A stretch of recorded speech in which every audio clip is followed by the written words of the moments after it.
On that crisp January morning, Marcus Sullivan's hands trembled slightly as he adjusted his silk tie for the third time in the courthouse restroom. The fluorescent lights cast harsh shadows across his face, highlighting the deep creases around his eyes and the silver strands that had multiplied at his temples over the past 6 months.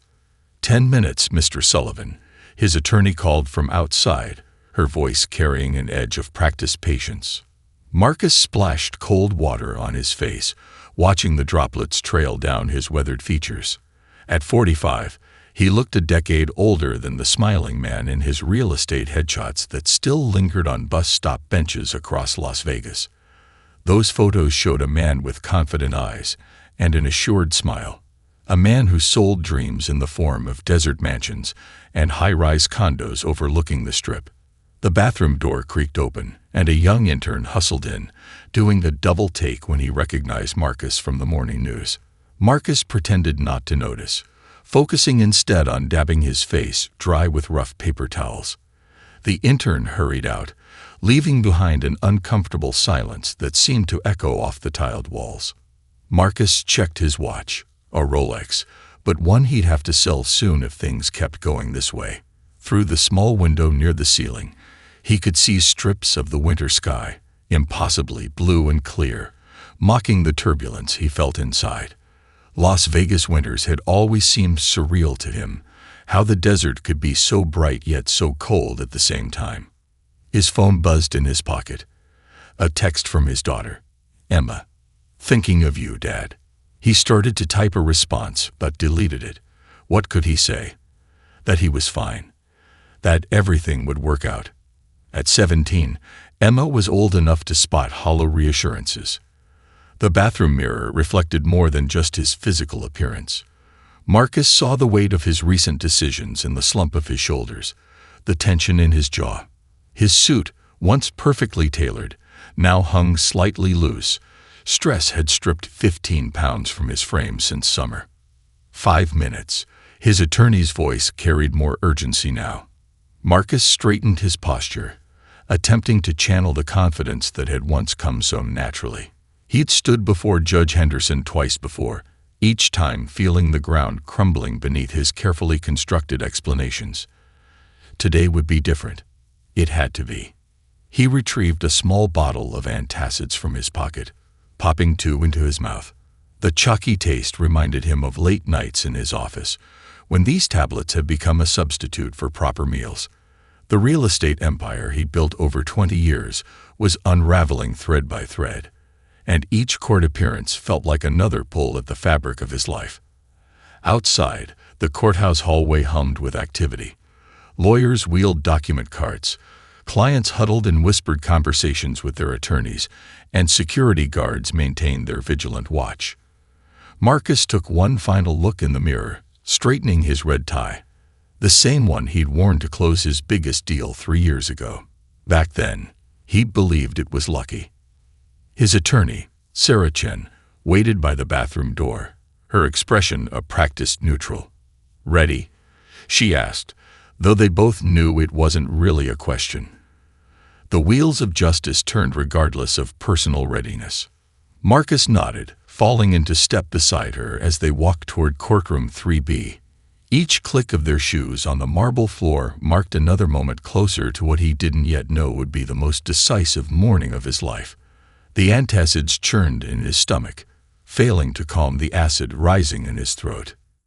"Just stick to the facts," Sarah reminded him quietly. "Let me handle the rest." Marcus nodded again, pushing down the growing sense that facts alone wouldn't be enough to save him today. On a sun-drenched afternoon 6 months earlier, Marcus stood barefoot on his manicured lawn, savoring the warmth that radiated through the soles of his feet. His Mediterranean-style mansion, a testament to 15 years of calculated risks and relentless networking, rose behind him like a monument to the American dream. The scent of chlorine from his infinity pool mingled with the desert breeze, carrying the promise of another perfect Las Vegas summer. "Dad, watch this," called Tommy, his 14-year-old son, executing a perfectly timed backflip into the pool. Water arsed through the air, catching rainbows in the late afternoon light. Marcus applauded, remembering how he practiced that same dive with Tommy every weekend for months. Through the kitchen window, he could see Emma at the granite island, surrounded by college brochures. Stanford's glossy view book lay open before her, its pages dotted with sticky notes in her methodical way. Her acceptance letter had arrived that morning, setting off a celebration that still hummed through the house. His wife Linda emerged from the house carrying a tray of fresh lemonade, her dark hair lifted by the breeze. The Henderson account called again, she mentioned casually, but Marcus caught the hint of concern in her voice. He waved it away with practiced ease. Just a minor hiccup with the paperwork. I'll sort it out tomorrow. The lie felt small then, cushioned by the perfect moment. He didn't mention the growing stack of urgent messages from his office, or the knot forming in his stomach every time his phone buzzed. The pool party that evening drew the usual crowd.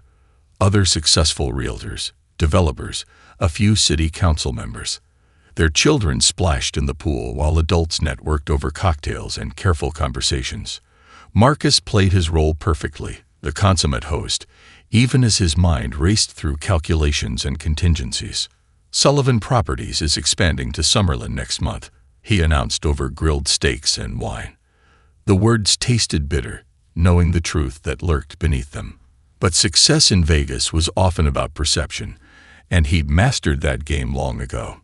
Later that night, after the guests had left and the kids had gone to bed, Marcus stood in his home office, staring at spreadsheets that refused to balance. The luxury development deal that was supposed to be his masterpiece was unraveling. Property values had shifted, investors were asking questions, and the numbers wouldn't lie for him anymore. Linda found him there at midnight, his sleeves rolled up, tie loosened, surrounded by papers. "Come to bed," she said softly, but her eyes lingered on the screen of his laptop, where red figures told their own story. "Just 5 more minutes," he promised, the same words he'd been saying for weeks now. She hesitated, then left him alone with his mounting fears. That night, as the desert cooled and stars appeared over the valley, Marcus sat in his backyard, listening to the pool filter hum. His phone buzzed again, another message from the Henderson account. He silenced it without reading it. The palm trees cast long shadows across his perfect lawn, swaying gently in the night breeze. Tommy's pool towel still hung on the fence, Emma's college brochures lay scattered on the patio table, and Linda's lemon trees perfumed the air. Everything looked exactly as it should. A picture-perfect life captured in a moment of suspended animation. But Marcus knew better. Like the desert itself, appearances could be deceiving. Beneath the manicured surface, fault lines were spreading, threatening to swallow everything he'd built. He just didn't know then how complete the destruction would be, or how quickly his perfect world would crumble. Marcus sat in his downtown office, watching the first signs of dawn paint the Vegas skyline in shades of pink and gold. The view from the 20th floor had once filled him with pride. Now it only reminded him of how far he had to fall. His fingers hovered over the keyboard, cursor blinking on an email he'd been trying to compose for hours. The office still looked impressive. Awards lined the walls, photos of successful developments captured in golden frames, and a scale model of his failed Summerlin project dominated the conference table. But beneath the polished surface, signs of disorder had begun to emerge. Unopened letters piled up in his inbox, and post-it notes in his assistant's increasingly urgent handwriting dotted his desk. His phone lit up with another message from his business partner, David Chen. "Investors meeting at 9. We need those projections." Marcus rubbed his temples, knowing the projections would only confirm what he'd been desperately trying to hide. The luxury development's costs had spiraled while sales stagnated, creating a financial sinkhole that threatened to devour everything. The morning cleaning crew moved quietly through the outer office, their vacuum cleaner's hum providing a soundtrack to his mounting anxiety. He'd arrived before them, having barely slept for the 3rd night in a row. Coffee cups littered his desk, testament to his futile attempts to outrun exhaustion. A photo on his desk caught his eye. Last year's company Christmas party. His team stood around him, champagne glasses raised in celebration of their most successful year yet. Now half of those smiling faces had moved on, sensing the approaching storm. His assistant, Maria, had left last week, her resignation letter carefully worded but clear in its implications. The elevator dinged, and David's familiar footsteps approached. Marcus quickly minimized the screen showing the project's true financial status and opened a more optimistic version he'd created late last night. The numbers weren't exactly lies. They were possibilities. If everything went perfectly right. "You look terrible," David said, dropping into the chair across from Marcus's desk. 20 years of friendship allowed for such directness. "Linda called me yesterday. She's worried." Marcus straightened his posture, summoning energy he didn't feel. "Everything's under control. The market's just slower than we projected. Once it turns around." "Stop," David interrupted, placing a thick folder on the desk. "The Henderson lawsuit isn't going away. 3 more clients have joined the complaint. They're claiming we knowingly misrepresented property values." The morning sun suddenly felt too bright, too exposing. Marcus turned to the window, watching a helicopter circle the strip in the distance. "We can settle," he said, but his voice lacked conviction. "With what money?" David's question hung in the air between them. "The bank's freezing our business lines of credit. The Summerlin project is hemorrhaging cash. Marcus, we need to consider bankruptcy protection." The word bankruptcy echoed in Marcus's head like a death knell. He thought of Emma's Stanford acceptance, Tommy's private school tuition, the mortgage on their home. All of it balanced on the razor's edge of his reputation.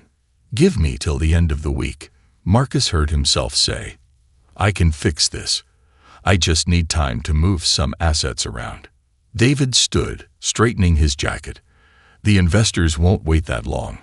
They're talking about bringing in forensic accountants." He paused at the door.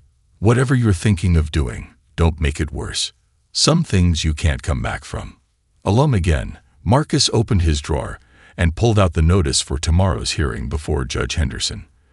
The paper trembled slightly in his hands as the weight of David's words settled over him like desert dust after a storm. The fluorescent lights of courtroom 3B hummed overhead as Marcus shifted in the hard wooden chair, watching Judge Henderson review documents through her rimless glasses. The morning's proceedings had dragged on for 2 hours, each minute feeling like an eternity. He counted the ceiling tiles twice. 247. Studied the grain patterns in the wooden barrier before him, anything to avoid catching the eyes of former clients seated in the gallery. Sarah Chen, his attorney, maintained her professional composure, but Marcus noticed her shoulders tense with each ruling against them. Judge Henderson had systematically dismantled their defense, her precise language and unwavering tone suggesting she'd made her decision long before entering the courtroom. "Your Honor," Sarah began again, "if we could redirect the court's attention to Exhibit C." "Counsel," Judge Henderson interrupted, removing her glasses, "we've reviewed Exhibit C extensively. The documentation clearly shows your client's firm provided inflated valuation reports to multiple investors." Marcus felt heat rising from his collar. The reports weren't inflated. They were optimistic. There was a difference. He'd explained this countless times, but nobody seemed to understand how real estate valuations worked, how market conditions could shift like desert sands. A movement caught his eye. His former client, Mrs. Peterson, an elderly widow who'd invested her life savings in his Summerlin development, dabbed at her eyes with a tissue.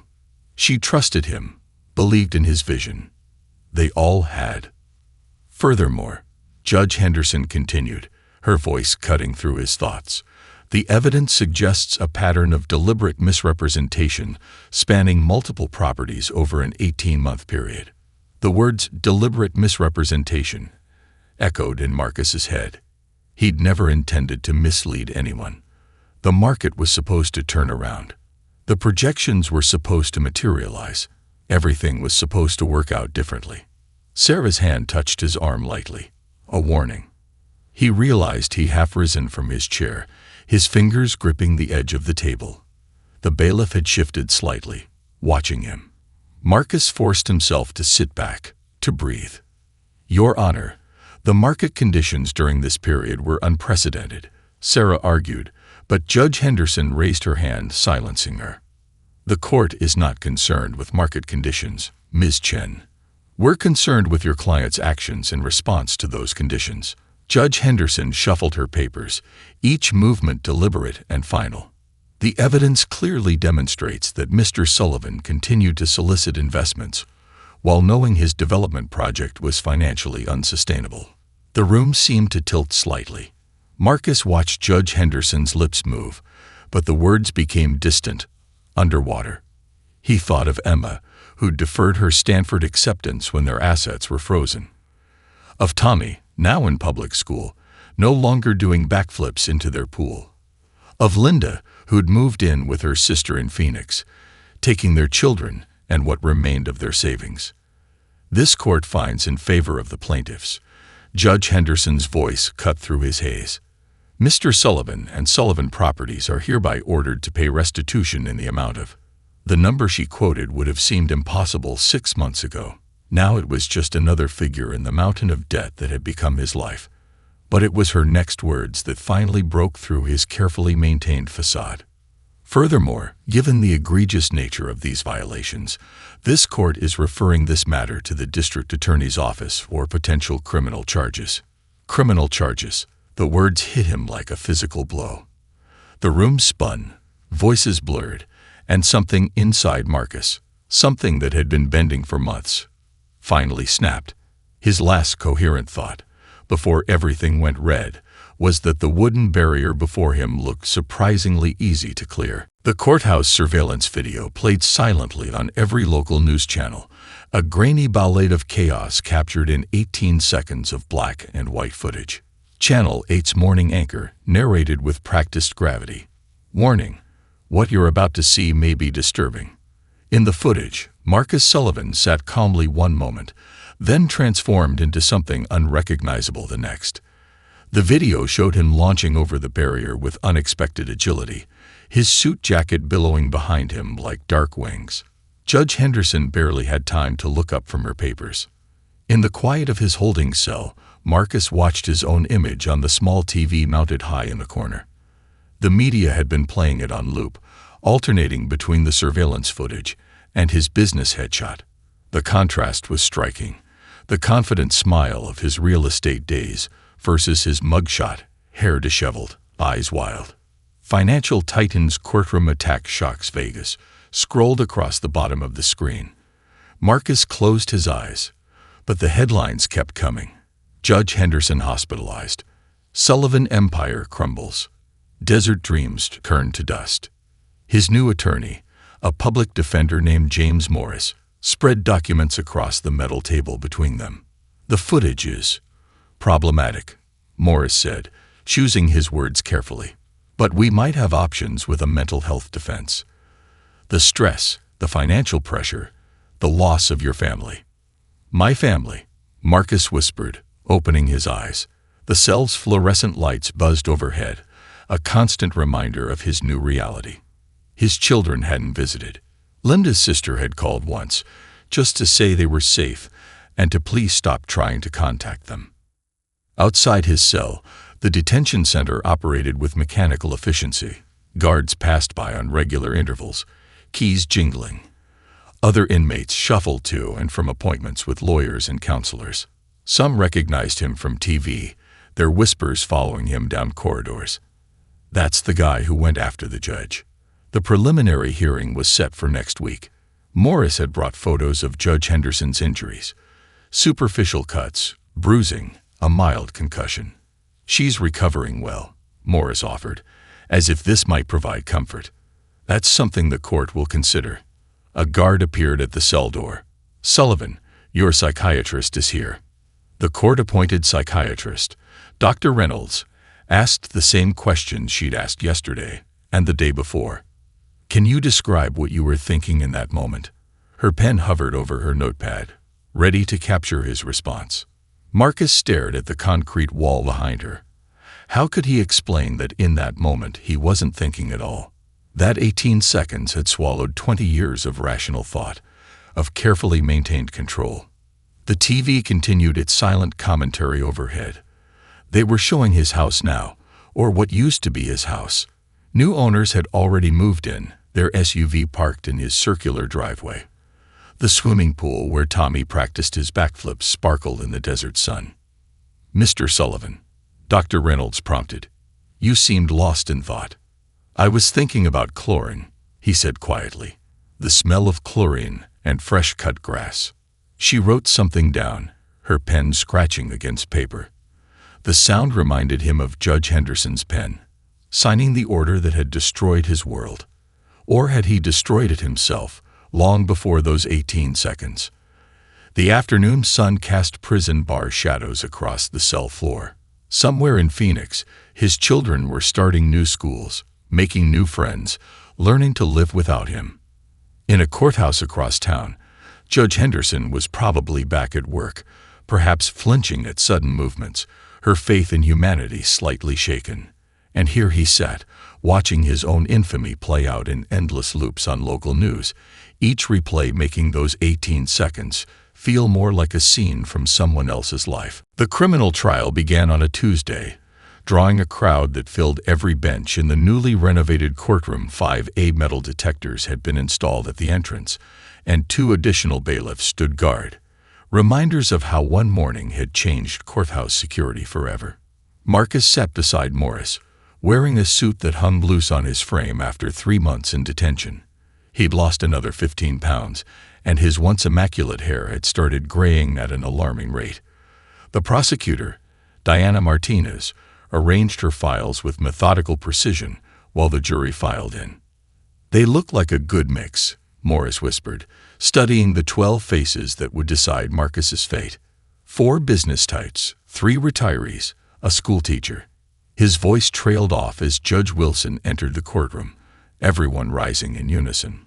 The opening statements painted 2 vastly different pictures. Martins portrayed Marcus as a calculating businessman who turned violent when his schemes unraveled.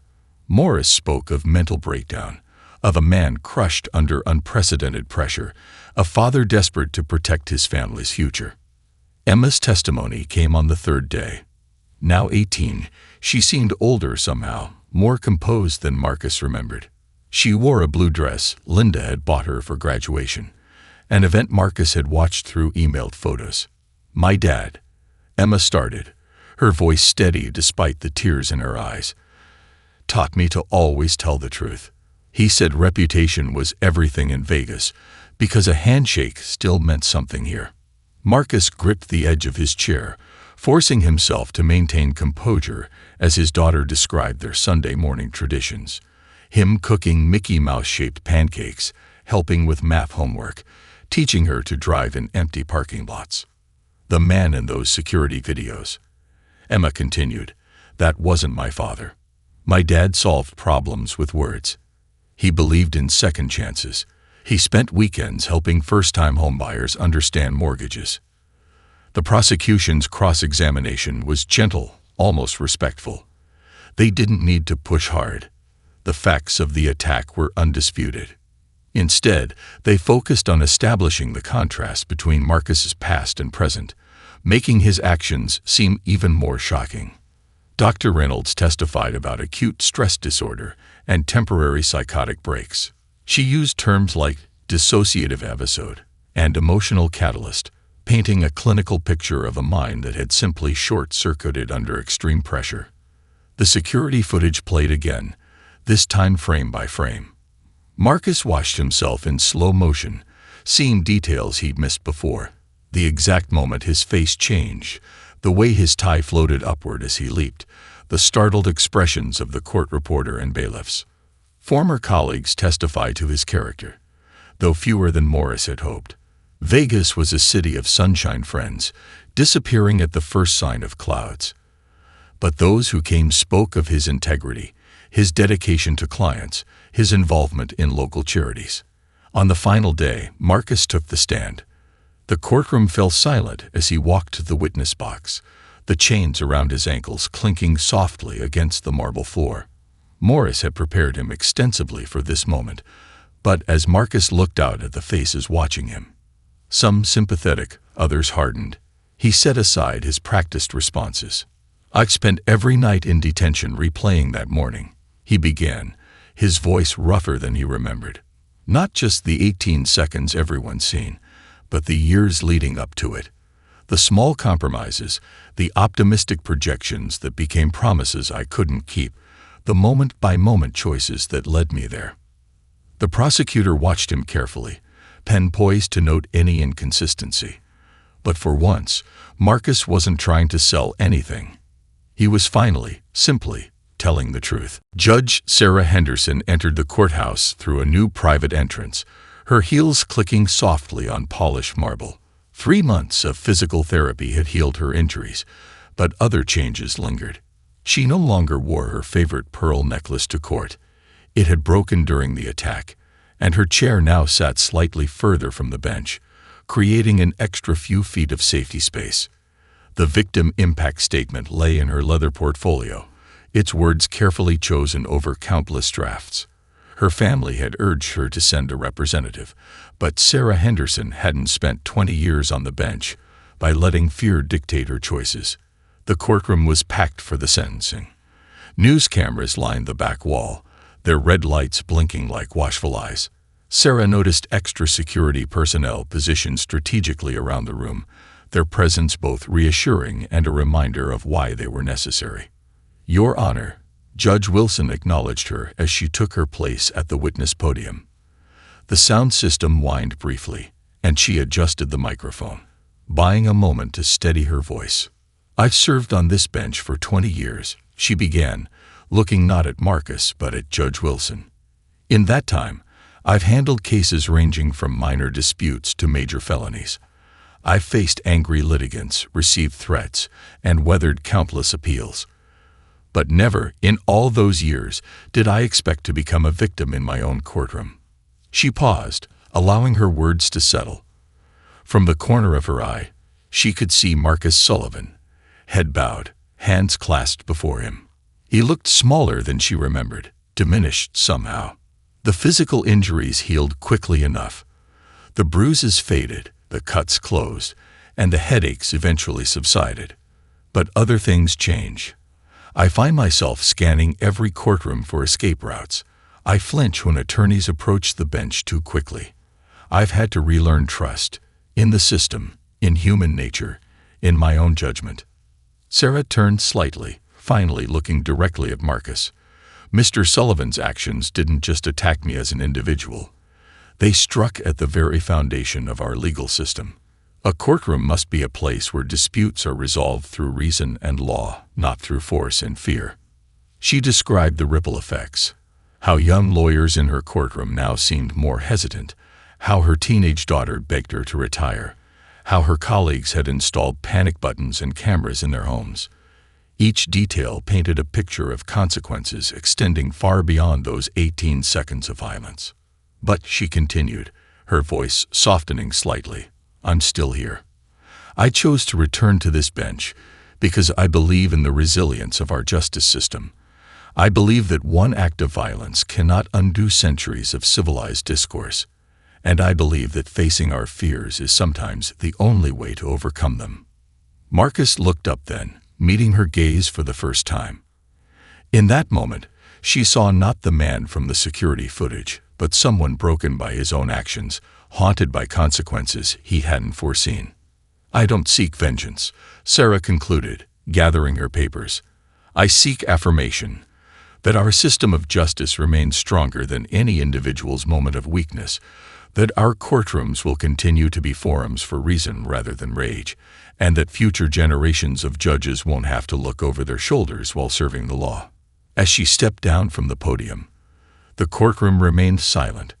Her heels clicked against marble once more, the sound echoing off walls that had witnessed both humanity's highest aspirations and lowest impulses.